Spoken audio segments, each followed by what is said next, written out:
Почитувани, денес сакам да ве подсетам на еден исклучително важен факт. Во времето кога ДПМН беше во опозиција и ја критикуваше тогашната власт за прекршување на човекови права, со право ги користеше и нашите извештаи, и извештаите на Хелсиншкиот комитет за човекови права и на други институции и на други бранители на човекови права. Но истите тие бранители на човекови права денес велат Република Македонија, незините институции, полицијата се киднапирани од една мала група луѓе кои ја узурпираат нацијата и сите граѓани во неа. Тоа што бранителите на човекови права беа тогаш на сцена и денес се на сцена говори за нивната објективност и непристрасност и дека без оглед на сите обиди никој нема да може никакви етикети да им залепи. И тие бранители на човекови права денес заедно со сите вас не можат да останат неми. За Мартин Нешковски, за Душко Млекарот не можат да останат неми кон сите граѓани кои што се жртви, кои што ги газат по пешачки премини и потоа се самите тие виновни. Не може да останат неми за новинарите кои што често ја извршуваат својата функција, својата општествена обврска и за тоа се гонети и судени.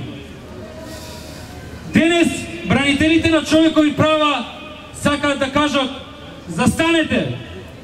Застанете во името на Републиката!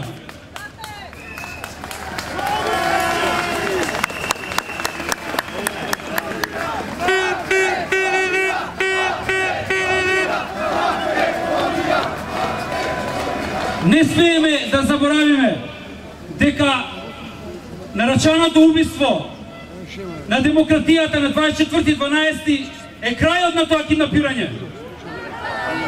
Не смееме да заборавиме дека многу стамени и честни мажи и жени работат денеска во полицијата и ве уверувам дека за сите нив би било многу полесно и многу поприфатливо да ги спроведуваат уставот и законите, отколку да спроведуваат налози, нарачани, незаконски одлуки.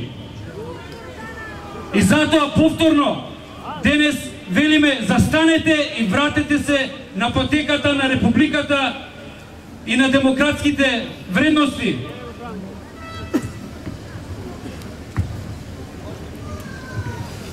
Тука се стандардите за спроведување на човекови права кои што ги објавивме пред 10 години за полицијата. На нив е и логото на МВР. Ние сме заедно во сето ова, во борбата за Републиката. И денеска сите ние им велиме: имате жолт картон и не заборавете, црвениот картон е близко и Република Македонија е премногу важна земја за да ја оставите на ѓубриштето на историјата. Ве поздравам!